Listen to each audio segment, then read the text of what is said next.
E aí, gente, tudo bem? Sejam bem-vindos a mais um vídeo do Parabólica, História do Brasil hoje, para a gente falar sobre a guerrilha do Araguaia. Eu prometi na última aula que a gente está falando sobre os presidentes da ditadura militar, a gente falou sobre o governo de Emílio Garrastazu Médici e falei que tinha processos de guerrilha no Brasil, tanto guerrilhas rurais quanto guerrilhas urbanas. E hoje a gente vai falar da guerrilha do Araguaia, conforme prometido, antes da gente ir para o próximo presidente, que é o Ernesto Geisel, certo? Então já se inscreve no canal e curte esse vídeo, porque hoje é Brasil, mas ontem a gente teve aula de História Geral, quinta Filosofia, sexta Sociologia. Aqui é conteúdo completo para o Enem e demais vestibulares. A gente tem muita coisa, gente. A gente está falando de tanta coisa específica que é importante, que é cobrada no Enem e demais vestibulares, para sair só daquela linha geral, mas é sempre com uma visão muito didática, um método muito didático, que eu sei que vocês gostam bastante, com legendas e tudo mais, certo? Então vamos falar da guerrilha do Araguaia. Gente,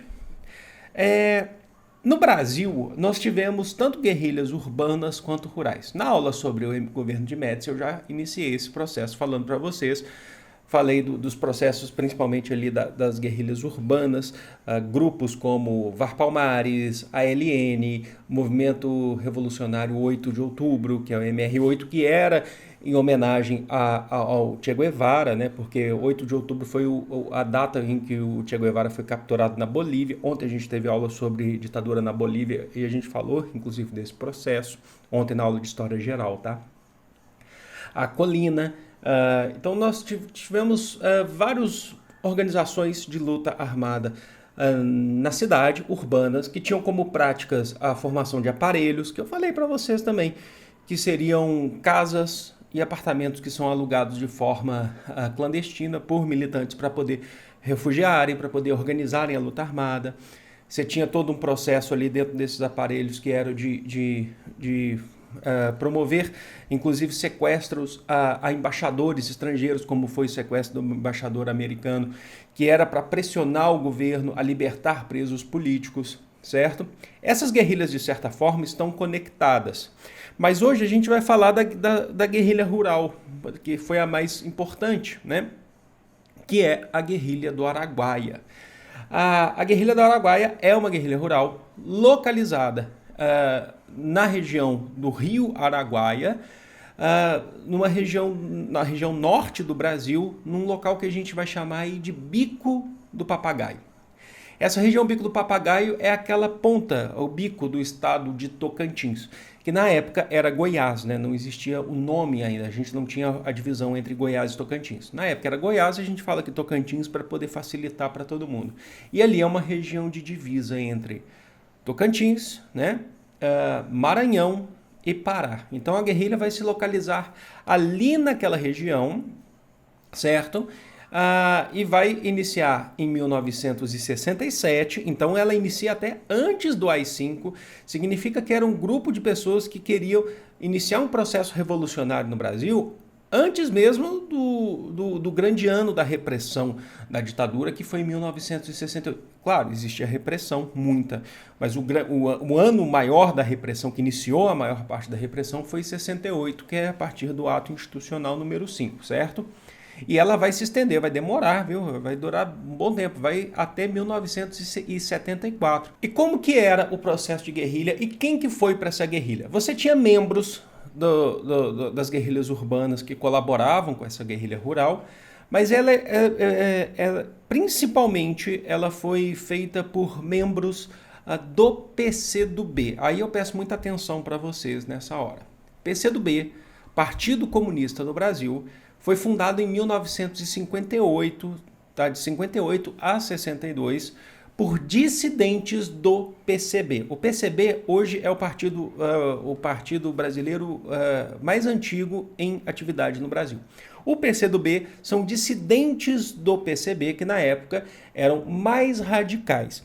São aquelas pessoas que acreditavam que o fim da ditadura e um processo revolucionário no Brasil tinha que ser feito através da luta armada e não através de um processo por lei, um processo congressual, por exemplo, através do bipartidarismo, uma oposição à ditadura pelo MDB, o Movimento Democrático Brasileiro.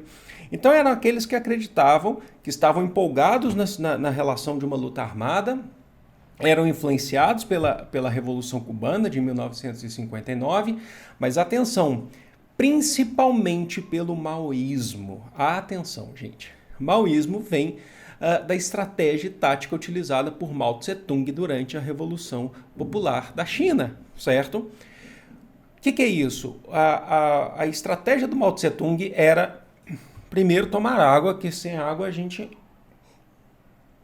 não consegue explicar. Desculpem. Era organizar o campesinato durante o tempo que fosse preciso.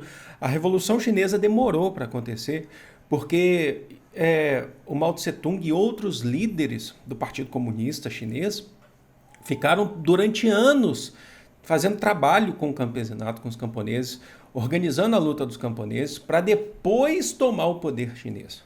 Sabe? Então a gente teve um processo, eu expliquei isso na aula, a gente teve um processo da Segunda Guerra Mundial, antes mesmo da Segunda Guerra Mundial, a ocupação, né, da China pelo Japão, teve todo um processo de organização, foi lento, de conscientização dos camponeses e de depois treinamento de guerrilha, armar os camponeses para fazer esse processo de guerra, de guerrilha. Então, a guerrilha do Araguaia, ela é baseada aí na questão do maoísmo, certo? De armar camponeses, fazer uma luta de conscientização com os camponeses para poder iniciar o processo de transformação, o processo de revolução no sentido aí marxista. E a utilização da própria região do Bico do Papagaio era uma região pouco conhecida pelo Exército, pouco explorada pelo governo brasileiro. É uma região que era habitada pela população local, formada principalmente ali por caboclos, né? População local, mas que era uma região isolada socialmente do governo brasileiro, certo? Então, o objetivo era chegar ali e ter contato com essa população e, ao longo dos anos, por isso 8 anos, e fazendo esse trabalho. Então, a ideia era chegar, não mostrar armas, se aproximar da população local, viver da pesca, viver do cultivo de culturas, diversas culturas ali de subsistência, assim como a população local. E também, ao longo desse processo, ganhar a confiança da população local e fazer um trabalho de base com essa população local, certo? Então, se você teve, mas não só um trabalho necessariamente voltado só para a guerrilha, mas um trabalho geral. Então, você tinha, por exemplo, cursos de alfabetização para essa população local, sendo que a maioria dos guerrilheiros, dos militantes que foram ali, pertencentes ao PCdoB, eles eram universitários e ex-universitários, certo? Então você tinha estudante de medicina da USP, você tinha estudante de letras da UFMG, você tinha estudantes da Federal do Maranhão, você tinha vários militantes ali, cerca de 80 militantes estiveram ali na região. A população local, logicamente, eles sabiam que aquele pessoal que estava ali era um pessoal novo, eles não tinham características físicas, inclusive, da região, né, de pessoas que viviam na região, próximas das pessoas ali, mas eles não sabiam inicialmente. Ao longo do tempo foram descobrindo muitos deles qual era o real objetivo, né? Mas aí você já tinha um processo de ganhar confiança, ou não, né? Porque alguns até que não, mas eles costumavam chamá-los de paulistas, né? Uma forma geral de denominá-los como paulistas, né? Que estão aqui. E eles se organizavam lá, e a partir desse momento de conhecimento, de reconhecimento, de implementarem ali todos os seus planos na região, eles foram organizando, né? Os militantes, né, foram organizando em núcleo ao longo da mata, foram aprendendo, inclusive, com os habitantes a como se portarem, a como sobreviverem na mata. Isso é muito importante, é uma relação de troca que foi feita ali. E eles se organizavam em 3 núcleos, né? Núcleo A, B e C. Então a guerrilha do Araguaia era bem organizada nesse sentido. No meio da mata você tinha o grupo A, o grupo B e o grupo C, ao longo de cerca aí de 6,5 mil quilômetros quadrados, tá? Então eles estavam muito bem organizados ali. Só que o movimento foi descoberto, gente. O movimento foi descoberto ali em 1971, ele já estava bem organizado, 71 para 72. Por quê? Porque alguns desses militantes tiveram que sair da região por necessidades próprias, né? Então, o caso mais famoso seria de uma ex-estudante de medicina da USP, Lúcia Regina Martins, conhecida entre eles, eles usavam codinomes e tal.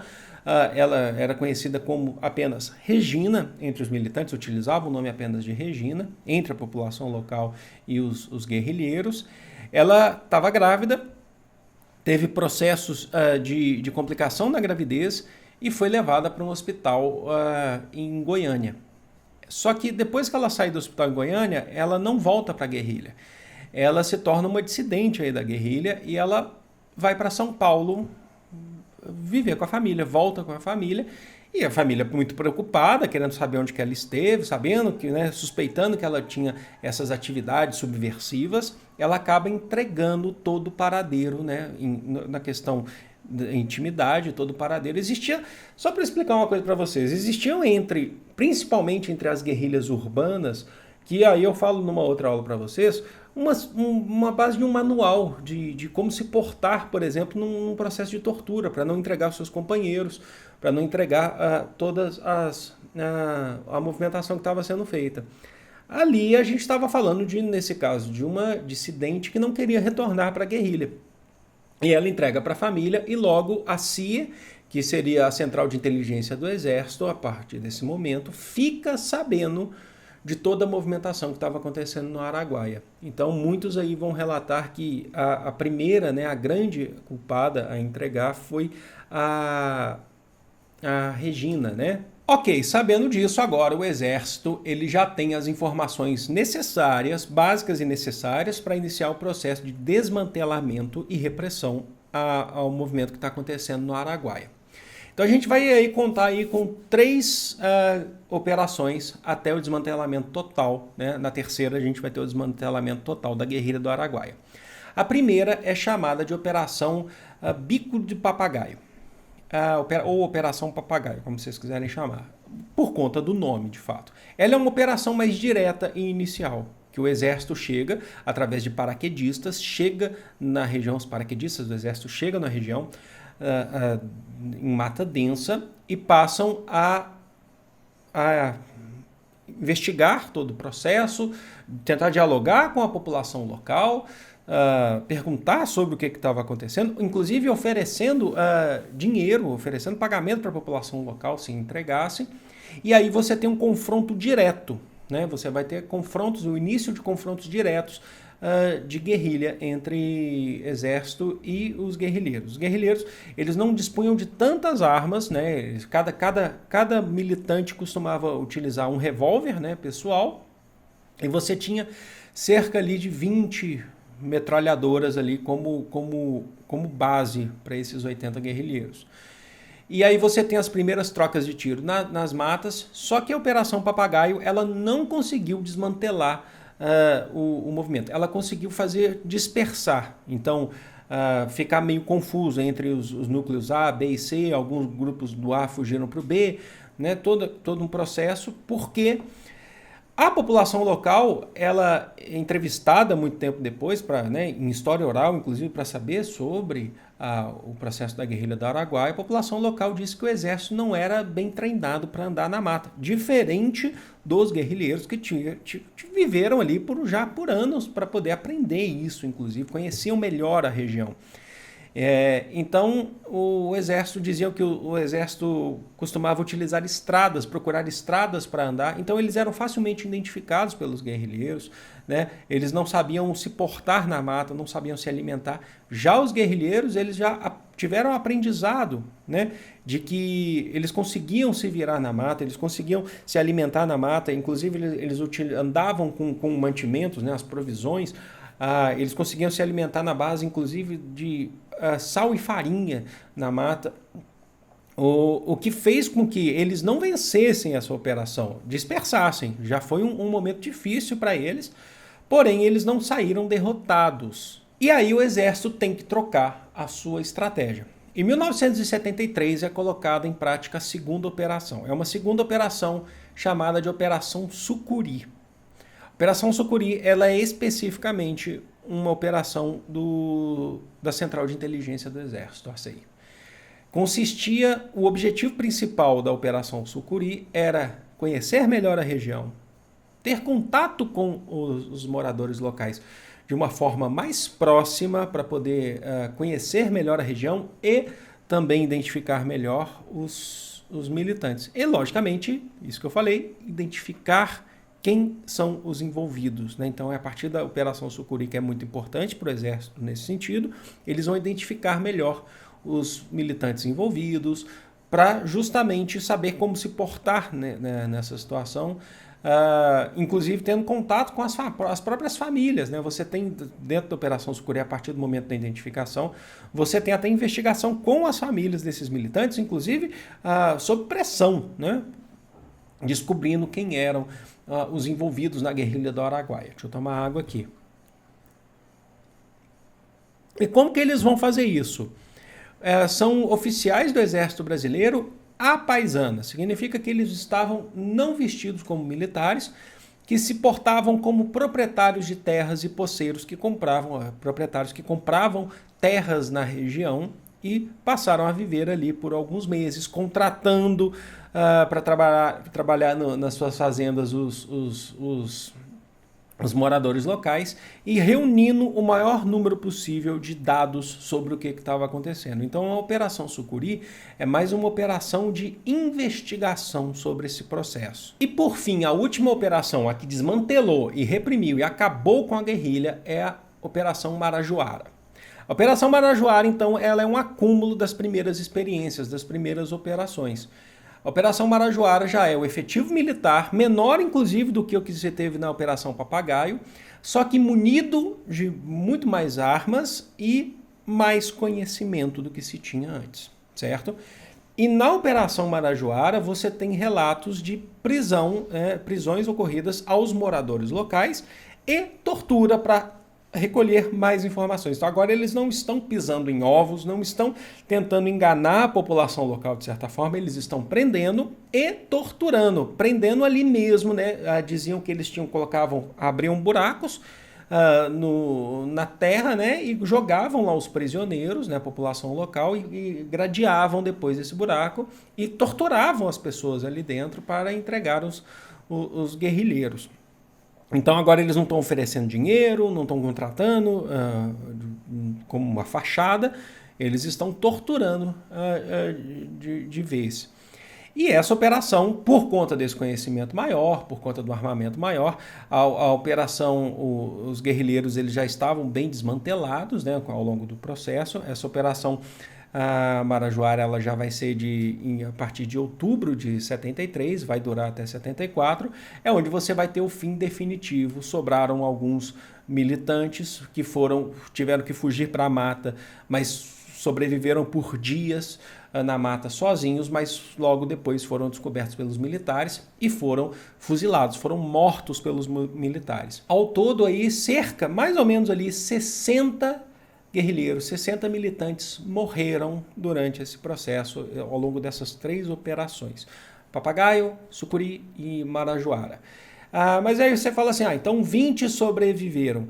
Mas desses 20, alguns já tinham desertado, já tinham saído do movimento, ou outros também morreram por outras questões. Então 60 morreram ali em confronto, que é a grande maioria, né? E aí, depois desse processo, gente, em 74, quando acaba a guerrilha do Araguaia, o Exército coloca em prática uma nova operação, mas não é uma operação mais para desmantelar a guerrilha do Araguaia, porque ela tinha sido terminada, já acabou. É uma operação limpeza total. É acabar com os registros da guerrilha do Araguaia. Qual é o momento? Vamos contextualizar. Em 74, a gente vai ter a posse do Ernesto Geisel. O Ernesto Geisel é aquele presidente que a gente fala semana que vem, né, certamente, mas a gente já tem uma aula sobre ditadura, que a gente fala do Geisel aqui, que é o presidente que ele anuncia a redemocratização do Brasil, lenta, segura e gradual.